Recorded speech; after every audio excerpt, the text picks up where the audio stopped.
कई बार पेरेंट्स बोलते हैं कि हमारा बच्चा खाना ठीक खाता है फिर भी वज़न नहीं बढ़ रहा है, या वो बोलते हैं कि हम तो उसको खाना खिलाते ही रहते हैं। ऐसे बहुत सारे पेशेंट मेरी ओपीडी में आते हैं, तो मैं उनसे कई बार पूछता हूँ कि आप क्या खाने में खिलाते हैं, कितनी बार खिलाते हैं। तो उनका जवाब होता है कि देखिए, जब भी घर में कोई खाना खाता है तो बच्चा उसी के साथ बैठ जाता है और वो खा लेता है। जब हम खाते हैं हमारे साथ खाता है, जब दादा दादी खाते हैं उसके साथ खाता है, जब पापा इसके आते हैं उनके साथ खाता है। तो क्या ये एक सही तरीका है बच्चे को खाना खिलाने का? देखिए, जब आप खुद खाना खाते हैं, जो बड़े लोग खाना खाते हैं उनको कितना टाइम लगता है खाना खाने में? ज़्यादा से ज़्यादा 10 मिनट उनको लगता है खाना खाने में। और आप 10 मिनट में अपना पूरा खाना फिनिश कर लेते हैं। बच्चा उतनी देर में कितना ही खाता होगा? एक दो बाइट, एक टुकड़ा, आधा टुकड़ा, 2 चम्मच। हम छोटे बच्चों की बात करें, जो 2 3 4 साल के बच्चे हैं, उनके लिए जो टाइम होना चाहिए खाने का, उसके बारे में बात कर रहे हैं।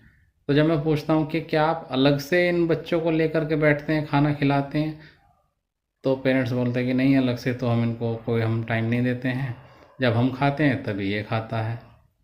तो देखिए, ये गलत तरीका है। आप 10 मिनट में अपना खाना फिनिश कर लेते हैं, बच्चा उतनी देर में 1 2 चम्मच ही खा पाता है। कई बार उतनी खुराक उसको नहीं मिलती है जितनी उसकी होनी चाहिए। फिर आपको लगता है कि हमने खा लिया तो बच्चे का भी खाना हो गया, चलिए ठीक है। और फिर आप समय निकलता जाता है, फिर देखते हैं बच्चे का वजन नहीं बढ़ रहा है, ग्रोथ नहीं हो रही, डॉक्टर के पास जाते हैं और डॉक्टर को भी आप यही बोलते हैं कि हम तो खाना तो खिलाते हैं।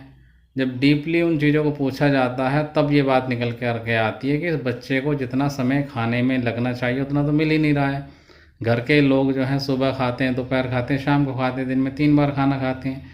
जबकि बच्चे को तो कम से कम दिन भर में कम से कम 5 या 6 बार खाना खाना होता है। 4 बार तो उसको बिल्कुल एकदम परफेक्ट मील डाइट देनी होती है, साथ में 2 बार स्नैक्स देने होते हैं।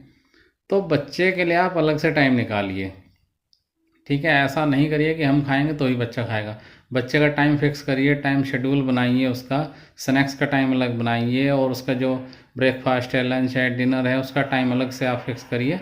और आप देखिए कि एक बार जितना आप खाना लेकर के बैठते हैं, और अगर आप बच्चे को टाइम देते हैं आधा घंटा, कम से कम आप फिक्स करके चलिए कि हम 8 बजे बच्चे को खिलाने बैठे हैं तो 8:30 तक तो हम बैठेंगे। उसके बाद आपको खुद ही इम्प्रूवमेंट लगेगा। जो आपका बच्चा कल आधी रोटी खाता था, आज उसने 1 रोटी फिनिश कर देगा। वो कल जो 4 चम्मच खाता था, आज वो 8 चम्मच खाने लगेगा। तो टाइम तो आपको निकालना पड़ेगा, टाइम बच्चे को देना पड़ेगा। बच्चा खाना चाहता है और जब खाएगा उसको खुराक मिलेगी तो उसका वजन भी बढ़ेगा।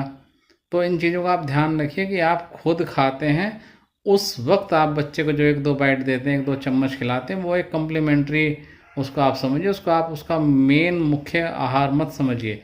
बच्चे का मुख्य आहार आप अलग से लेकर के बैठिए, अलग से बनाइए, उसको खिलाइए।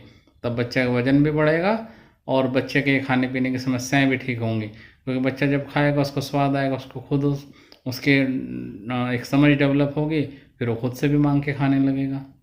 धन्यवाद।